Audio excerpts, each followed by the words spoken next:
Toxische Menschen sind überall. Sie nisten sich in Freundeskreise ein, in Familien, in Teams, oft unbemerkt. Doch wer ihre Muster kennt, kann sich schützen. Nicht mit Konfrontation, sondern mit klarem Verstand.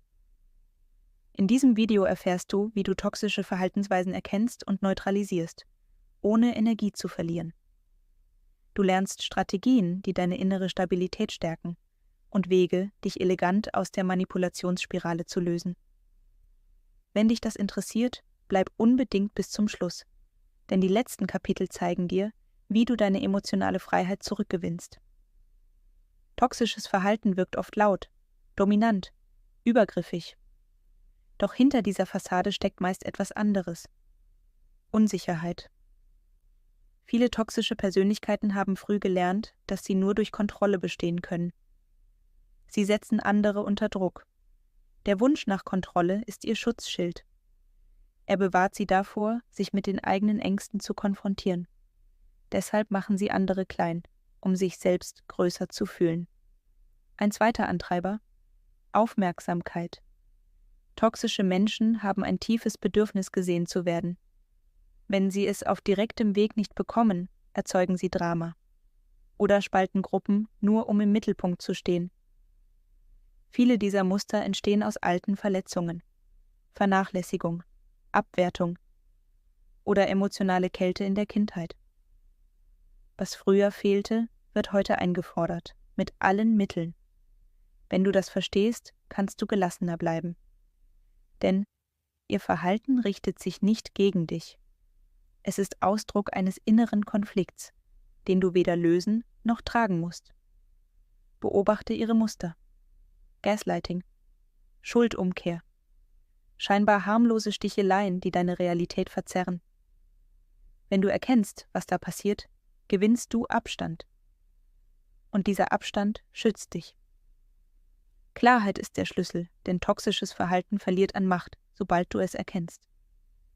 Wer mit toxischen Menschen zu tun hat, braucht mehr als nur Abstand. Man braucht ein stabiles Innenleben, einen Raum, in dem andere nichts verschieben können. Emotionale Immunität bedeutet, du bleibst bei dir, auch wenn jemand versucht, dich zu provozieren. Du kennst deine Werte und du spürst, was für dich nicht passt. Ein klarer innerer Kompass schützt dich besser als jede Maske. Mach dir bewusst, was dir wirklich wichtig ist. In deinem gesamten Alltag, in Gesprächen, in Beziehungen, in Konflikten. Hilfreich ist auch, deine Reaktionen zu beobachten. Was bringt dich aus dem Takt? Welche Worte lassen dich zweifeln? Wer das erkennt, kann entscheiden: Lasse ich das zu oder lasse ich es durch? Du musst nicht jedes Spiel mitspielen. Du musst nicht alles kommentieren. Und du musst dich nicht rechtfertigen, wenn dein Bauchgefühl längst Bescheid weiß. Oft ist Schweigen die stärkste Antwort.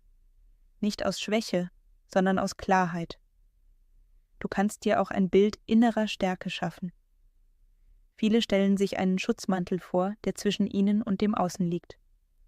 Andere denken an einen festen Boden unter den Füßen, der nicht verrutscht, egal was gesagt wird. Was auch immer für dich funktioniert. Übe es regelmäßig. Nicht um unberührbar zu werden, sondern um dich nicht zu verlieren. Mit jeder Situation, in der du ruhig bleibst, wächst deine Kraft. Und mit jeder Grenze, die du setzt, wird klarer: Deine Energie gehört dir, nicht denen, die sie benutzen wollen. Wer toxisches Verhalten erkennen will, braucht nicht immer Worte, sondern Augen. Beobachtung ist oft dein stärkstes Werkzeug. Nicht um anzugreifen, sondern um zu verstehen, was passiert. Viele Menschen reagieren sofort. Sie wollen kontern, sich erklären oder rechtfertigen. Aber wer beobachtet, nimmt sich Raum. Und dieser Raum ist entscheidend. Achte auf die kleinen Zeichen. Nicht nur auf das, was gesagt wird, sondern wie. Der Tonfall. Der Blick. Die Pausen. Manchmal verrät ein Augenrollen mehr als ein ganzer Satz. Auch die Körpersprache ist aufschlussreich. Ein Lächeln, das zu lange hält. Eine Handbewegung, die Unsicherheit verrät. Ein starrer Blick, der etwas kontrollieren will. All das sind Hinweise. Keine Beweise, aber Impulse, die dir zeigen: Hier stimmt etwas nicht. Hier wird gespielt. Hier wird etwas verborgen. Auch das große Bild zählt. Beobachte, wann bestimmte Konflikte auftreten. Gibt es wiederkehrende Muster? Entsteht Drama immer dann, wenn jemand Aufmerksamkeit braucht oder Kontrolle verliert? Toxische Menschen haben oft ein Drehbuch. Und wenn du das erkennst, kannst du dich entscheiden, nicht mitzuspielen. Wichtig ist, bleib dabei möglichst unauffällig. Du musst niemandem zeigen, dass du durchblickst. Manche Taktiken verlieren ihre Wirkung genau dann, wenn du sie still entlarvst, ohne ein Wort. Beobachte aber nicht nur andere, sondern auch dich selbst. Welche Reaktionen zeigen sich in dir? Wo zieht es dich zusammen? Wo fühlst du dich klein? Was wird in dir getriggert? Denn genau hier setzt emotionale Freiheit an. Wenn du erkennst, was in dir geschieht, bevor es dich steuert. Beobachtung heißt nicht Rückzug. Beobachtung heißt, du gewinnst Überblick. Du lernst, bevor du reagierst. Und du entscheidest bewusst, wie du handeln willst. Grenzen sind keine Mauern. Sie sind klare Linien, die dir helfen, dich selbst zu schützen.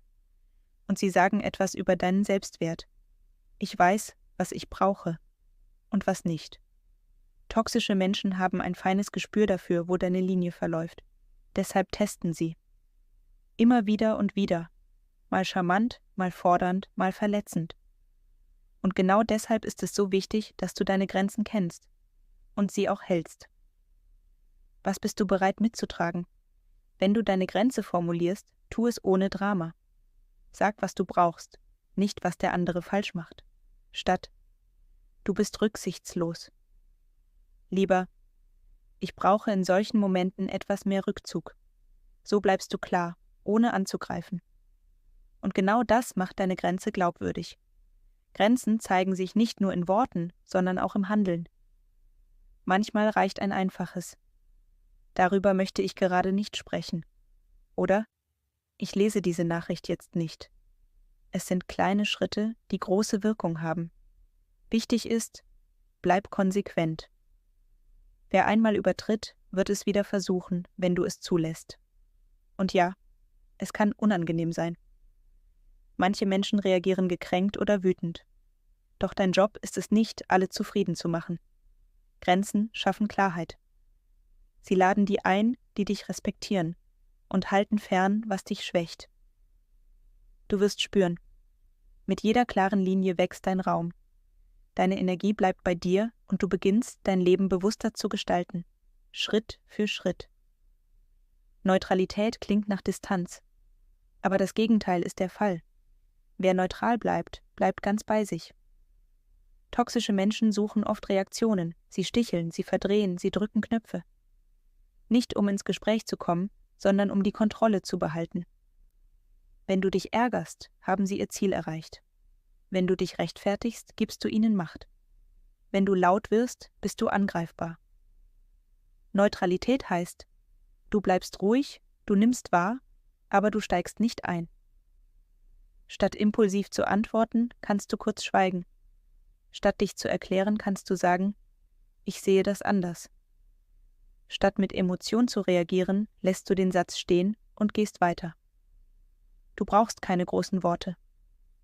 Manchmal reicht ein Blick, ein Nicken, ein ruhiger Schritt zur Seite. Auch dein Körper kann dir helfen. Atme langsam, stehe gerade und sprich leise, aber deutlich. So zeigst du: Ich bin da. Ich bin wach. Aber ich mache das Spiel nicht mit. Neutralität schützt dich, nicht nur nach außen, sondern auch nach innen. Sie bewahrt deine Energie. Sie gibt dir Zeit. Und sie zeigt dir: Du musst nichts beweisen, um bei dir zu bleiben. In Gesprächen mit toxischen Menschen ist das oft der stärkste Weg. Denn wer keine Angriffsfläche bietet, wird uninteressant. Und wer unbeeindruckt bleibt, entzieht dem anderen die Bühne. Mit der Zeit wirst du merken, deine Ruhe wirkt stärker als jedes Argument. Manipulation beginnt oft harmlos. Ein kleiner Seitenhieb, eine subtile Kritik, ein fragender Blick. Doch wer genau hinsieht, erkennt das Muster. Toxische Menschen nutzen Worte wie Werkzeuge. Ein häufiger Trick ist das sogenannte Gaslighting. Dabei wird dir eingeredet, dass deine Wahrnehmung nicht stimmt.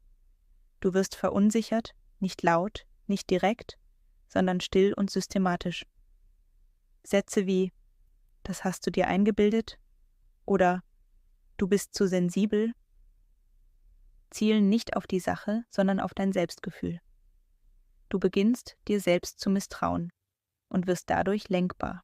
Ein anderer Klassiker: Schuldumkehr. Du wirst für Dinge verantwortlich gemacht, die gar nichts mit dir zu tun haben. Und wenn du dich wehrst, heißt es: Ich wollte doch nur helfen. Auch Mitleid wird gezielt eingesetzt. Plötzlich wird aus dem Angreifer ein Opfer. Du fühlst dich schuldig und weichst zurück. Was hilft? Erstens: klare innere Orientierung. Wenn du dir selbst glaubst, verlierst du dich nicht. Notiere dir nach schwierigen Gesprächen, was wirklich gesagt wurde. So schützt du deine eigene Wahrnehmung und bleibst in der Realität. Zweitens: ruhige Gegenfragen. Wenn dir etwas seltsam vorkommt, frag nach. Wie meinst du das? Kannst du das konkret erklären? Solche Fragen bringen der anderen oft ins Stolpern.